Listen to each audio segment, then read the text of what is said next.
Watch this. A State House session in November? Yeah, something that hasn't happened before is about to happen. And it's going to take two to tango. Both the House and the Senate could be coming back together for some fall festivities. It was a very wet weekend in Idaho. How did we do in making a dent in our drought? And how much more do we need to get this winter to get back to normal? Getting back is one of the most difficult things to do for a Chinook salmon. One Gem State filmmaker wanted to see what that trip from the ocean to Idaho is like. All 850 miles of it. Depending on how you look at it, Idaho's legislature is about to get a big head start on the 2022 session, or they're about to further extend the 2021 session, already the longest in state history. Well, technically and legally, the plan to get the band back together on November 15th would be an extension of the last session, not even a special session. That's because back in May, the House decided to recess instead of adjourning. The Senate, meanwhile, believed they called it quits when they voted to sine die. But they are still in session because of a technicality, which works out because in order to actually pass legislation, both chambers need to be in session at the State House. Joe Paris spoke with the leader of the Senate, that's Pro Tem Chuck Winder, about what they are planning to do with the House returning in November. In May, the Idaho Senate adjourned for the year, but the Idaho House did not. Now, the House is planning on coming back to take up the ethics investigation into Representative Priscilla Giddings. They're also looking at legislation to push back against the Biden administration's vaccine mandates. But with the Senate technically adjourned for the year, are they locked out from returning and being a part of legislation? Senate Pro Tem Chuck Winder says no. The Attorney General has ruled that we really didn't sine die because from a constitutional standpoint, the Constitution contemplates both the House and the Senate agreeing to sine die. Since the House recessed, our sine die is null and void, so we're still in a regular session. Winder is referring to an Attorney General's opinion released earlier this year. It's possible that opinion could be challenged in court, but for now it is wait and see. The opinion does wrap up with this note, though, quote, "It is essential to note that the scenario currently presented is unique and unprecedented in Idaho. The legislature's decision to pursue this course of action causes risk, which could result in a reviewing court concluding differently." For now, though, here's the plan for the Senate. Our members can come back voluntarily. They could wait and see what the House does, and then the House, could force us to come back if they wanted to actually do some legislation. Or they could sine die, and then we could come back and sine die, and it'd be over. Winder says either way, the Senate will eventually need to come back and formally adjourn based on the AG's opinion. There are members of the Senate open to passing something, though, before the end of the year in response to the Biden vaccine mandate. However, Winder says that is complicated by the fact that the Biden administration has not announced all the rules involved with the executive action, which says that businesses with more than 100 employees will be required to have everyone vaccinated or do weekly testing. There are other avenues, though, to address the action. Winder explains one option. We are trying to figure out a way to establish standing to bring a lawsuit against the executive order on the contractors and employers. I don't think there's anything we can do about federal workers, federal employees, but there are some things I think we can do to protect our citizens from basically what we feel is an arbitrary and capricious overstep of the president. When lawmakers return, they are returning to regular session rules with no limits on the topics they can discuss. Some have spoke out, raising concerns about a runaway session that could drag on for weeks. Winder says he believes lawmakers are focused on mandate issues. There are people that, are talking about, tax bills, education bills. Those are more appropriately done when we've got time during a regular session. And I don't think anybody wants to come back and just keep going on till the end of the year, trying to get this stuff done. We're only 2 months away now, and I think everybody feels like it'll be a whole lot better end result if we wait till January and February to take on the major issues. All right, Joe, during the session when it was still, I guess we're still in session. So during the previous I don't know, whatever we want to call it. Previous portion of the session. There you go. There it is. There was a lot of House members who were complaining that the Senate is where some of the bills that they wanted to see passed would go to die. Like they wouldn't even talk about them. They'd be tabled or in the drawer, whatever. Is there still expected to be that standoff between both chambers? Well, in terms of what actually happens, it's wait and see. But in the reaction of the Senate, there was concern previously that the Senate may double down and say, no, we sine died. We're not coming back. If the House goes back, we're not part of it. Mm-hmm. That was a conversation we had back in the spring. Now that we're here at the end of the year, we now know that the Senate's going to come back, it sounds willingly, because of the AG's opinion, saying that if not anything else, they do have to come back to try and sine die again. Because, as the AG's opinion says, and people are reflecting on now, you can't sine die with just one house. So if one house, the Senate, says we're sine die and the other doesn't count. So we could see this again and carry on for not just 3 days, because that's what Speaker Bedke said yesterday, that he wants to see it go about 3 days. It could go longer. It can. I mean, it could go as long as the last day of the year. We'll see. We'll see. We'll see. All right. Thanks, Joe. We'll keep an eye on it. All right, so it doesn't sound like there will be a standoff, as Joe just said, but we are about 100 hours until the polls open in Idaho for Election Day on Tuesday. So still a lot of political things to get through even before they come back for their continued session. Not a presidential or gubernatorial election this year, but depending on where you live, there's some pretty big races that are happening on the local level. Like in Caldwell, for the first time in 24 years, the city will have a new mayor, as Mayor Nankolis is not seeking re-election. Mayoral incumbents in other cities like Nampa and Garden City are also facing challengers. Most cities are going to vote on new city council members as well. Some residents in Boise, Meridian, Eagle, Star, Cuna, they'll see a $28 million levy for the West Ada School District on their ballot. Some Boise voters are going to vote on the sewer district bond. That's just a list of a few of those things. We have a complete wrap-up of what is going to be on your ballot in our voter guide, which you can find right now at ktvb.com. And if you plan on voting early, that's already underway, you're going to want to get that done as soon as possible. Early voting ends tomorrow at 5 o'clock in both Ada and Canyon counties. If you are not registered to vote, you can do that at the polls on Election Day. Remember that. You will need an ID to register, though. Again, Election Day coming up on Tuesday. Polls open from 8 in the morning to 8 at night. Boy, I got to tell you, you probably noticed we've got some fabulous weather. You've been outside in this. Let me show you what it's like, okay, as far as how fabulous. Now, here's the temperatures of the past 20 hours. Overnight lows last night were above 50 degrees.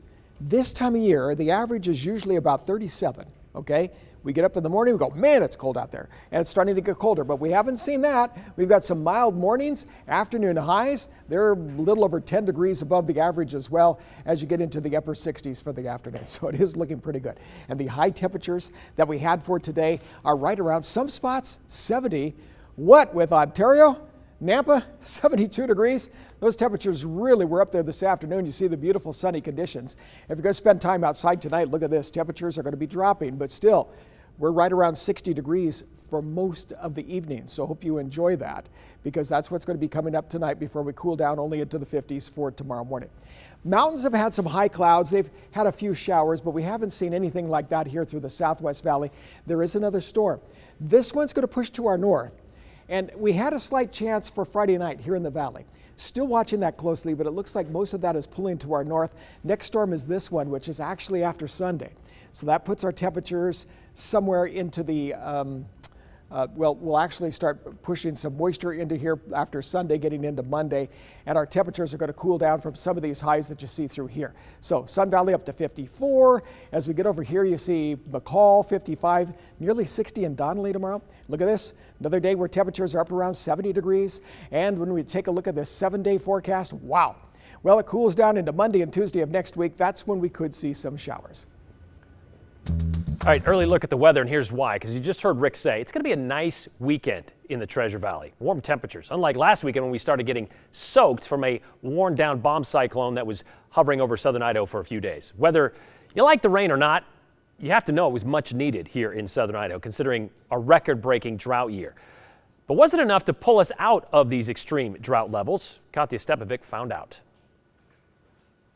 They call it the bomb cyclone, the atmospheric river that brought rain, wind, and snow from the coast of California all the way into Idaho. It really hit San Francisco, and that's where they had the crazy flooding. Came over the Sierras and up through Nevada, and over the Hawaii's and up into the Boise front and then back into those central mountains. So it really hit the area of the state that's been in drought pretty hard. David Hokema, hydrologist with the Idaho Department of Water Resources, says under Idaho's current drought conditions right now, any kind of precipitation is welcome. You know, we're sitting in a really good spot. This is just an ideal storm system that came in and hit right where it needed to hit. According to the National Weather Service, this October is already the 5th wettest October in Idaho since 1940. Boise has received 1.95 inches of rain just this month, which is well above the normal October value of 0.92 inches.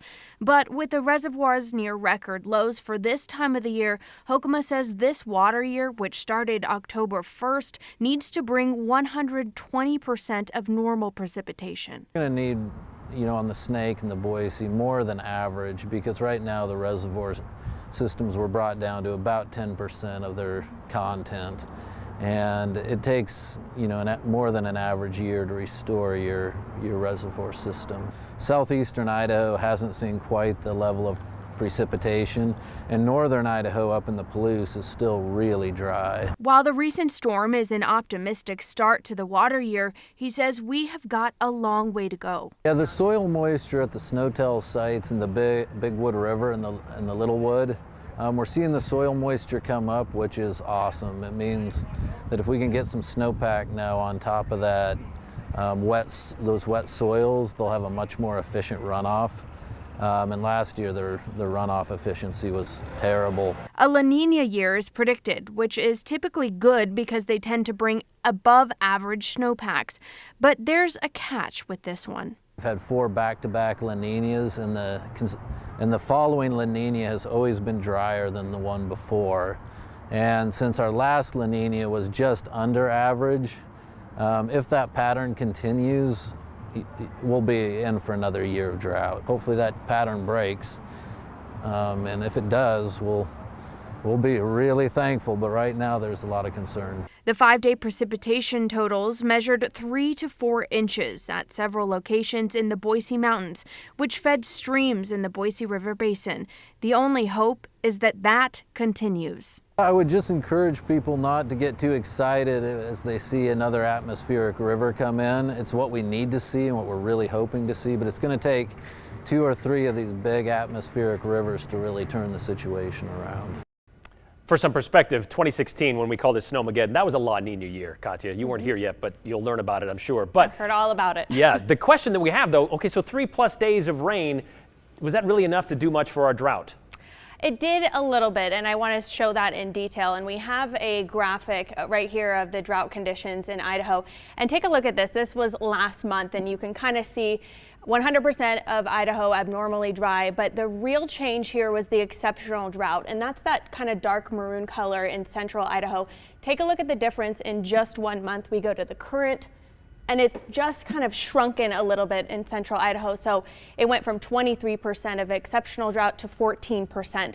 So there is that slight change, but like you heard him say, we're going to need at least 3 more of these atmospheric rivers to really change what we're seeing and reverse this drought situation. Yeah, so every little bit counts, as he said. Starting to see that saturation level coming up in the ground. That's a good thing, so let's continue to do that. Yeah. All right, thank you very much, Katya.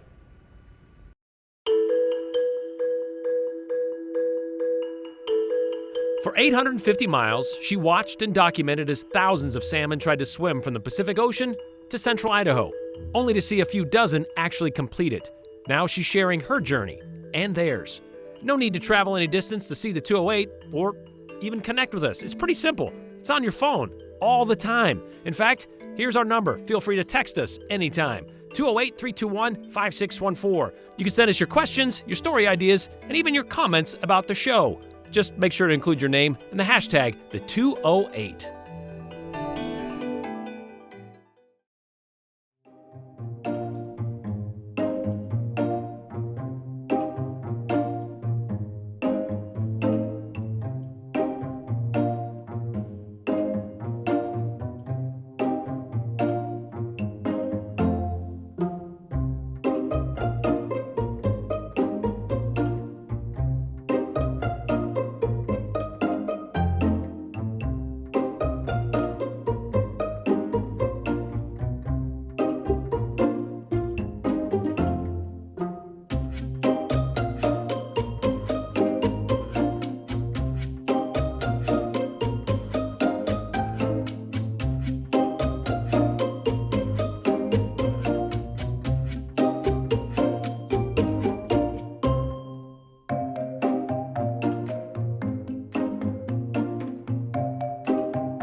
Everyone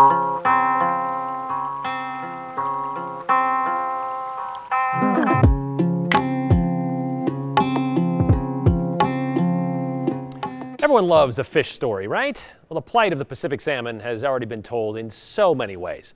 The warming water, the droughts, the dams, ultimately all of it leading to the declining population. Outdoor journalist Chris Milgate knew that, which is why she set out to tell the tale of the Chinook salmon, as she says, differently, in a brand new documentary. What is it about this story that no one else is paying attention to that they probably should? That's the question that hit Chris Milgate in 2016 when she saw her first salmon in Idaho's Yankee Fork. It was the first time I'd seen a Chinook, and I thought to myself, oh, it's a swimming corpse and it looks terrible. What on earth does this fish go through to get back to Idaho? And wouldn't it be cool to show everyone what it looks like? Hi, I'm Chris Milgate, and I'm your field guide. Those questions spawned this project. We're following the migration route of threatened and endangered salmon, and it's a doozy of a road trip. 850 miles, one way. Chris called it Ocean to Idaho. I want to show everybody every mile of the river route for salmon and what salmon mean to everyone who lives and works along that route. So for more than 3 months, through the pandemic summer of 2020, Chris spoke with 17 people. You can't really grow up in the Northwest without salmon as your icon. She shot 25 hours of video, followed fish for 80 miles by raft, and put more than 4,600 miles on her camper truck, all by herself. Ocean to Idaho is about conservation of a species that is disappearing, no doubt about it. The fact that a fish leaves Idaho and it's the size of your finger, goes to the ocean and grows, and then comes back to Idaho when it's longer than your whole arm, that is fascinating. And the fact that a fish is built to swim 850 miles to make it back to where it was born, lay eggs, then die, turning its crib into its grave, that's remarkable. That 850-mile route looks a lot different now than a century ago. Salmon that swim from the ocean to Idaho go through 8 major dams to make it back home. No matter how many ladders you put in and how many things you do to try to help salmon, it's still a contentious point because salmon aren't making it back. Historically, 3,000 made it to the Yankee Fork. In 2020, when I followed them home, 37 Chinook salmon is all that made it. So that's significant decline. It's easy to point fingers in every direction and say, well, take the dams out. Well, that's easier said than done. It's a very complicated issue to say our fish worth so much that we're willing to take down dams.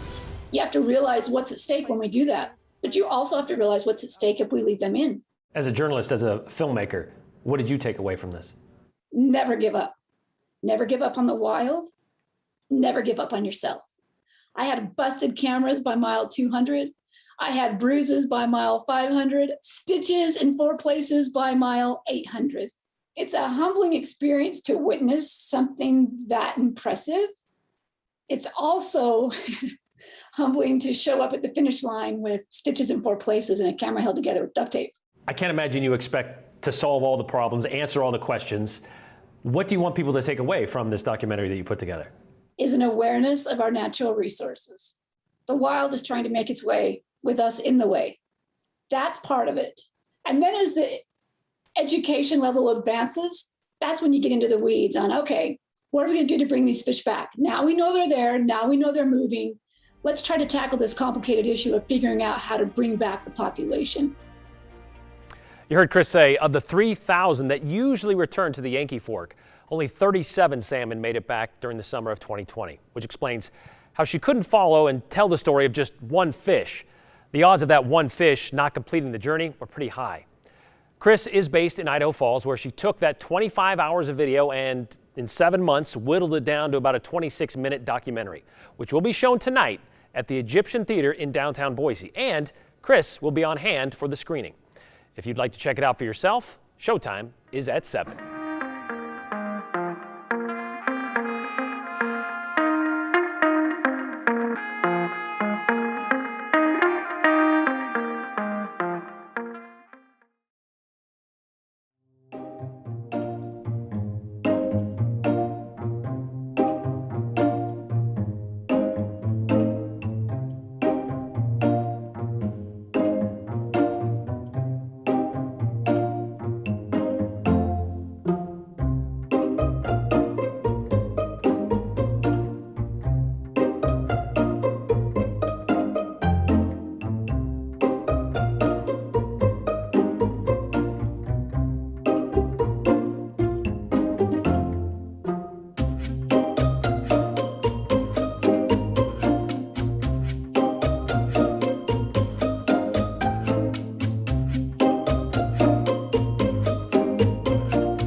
Maybe you've heard, in an effort to raise the public perception of the lowercase f, as we fondly refer to Facebook, the social media company will now be known as just Meta, where connecting people in an alternative reality was kind of what they were doing already, right? And PETA, by the way, wants baseball to use the term arm barn instead of bullpen because, well, that bovine observation may invoke imagery of a slaughterhouse. And apparently it devalues the players who get paid ridiculous amounts of money to sometimes throw a handful of pitches. Arm barn, though? I mean, apparently pitching post was a bit too ridiculous. Speaking of ridiculous, all of this reminded us of a few other changes that were of note. Maybe Meta will go back like the other Meta, as in Meta World Peace, formerly known as Ron Artest, and now Meta Sanderford Artest. And remember when Chad Johnson became Chad Ochocinco and then back to Chad Johnson? That happened. At one point, Netflix tried calling part of itself Quickster, and Radio Shack dropped the radio part to become just The Shack because, well, I guess video apparently killed it. Meanwhile, the Washington football team is in the middle of the longest drawn-out search for a name change, well, since the artist formerly known as Prince. Who can forget? New Coke, the classic bungled name change. Remember that? 1985, if I remember. Great new taste, better than ever, they said. But apparently forever only lasted 3 months because they went right back to Coke Classic. Anyway, in light of those suggested and actual name changes announced today, we thought we'd take this time to assure you, well, we've already changed once from the news at 5 to the 208, and we're going to stick with the 208. Not the 208, because who needs that extra syllable, right? Just the 208. By the way, we didn't even have to back rub those names. Back rub? The original name of the Google machine. Back rub it for yourself.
All right, we got this text message from Jack today. He said it's quite sad but unsurprising to see the legislature reconvene to try and keep Idaho from combating COVID, which goes along with this one. Why do we have to foot the bill for those in the House who can't get out of their own way? Can't we just send them home?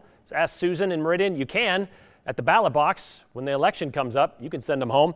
Brian, at a function in Nampa this week, on a critical race, a man from Boise asked, when can we start using our guns, hinting at his desire to shoot those who do not share his radical extremist views? Why do we not disagree? Well, if we had, let's just put it this way. We can't do a story every time somebody says something stupid into a microphone. We'd fill about 4 shows very quickly.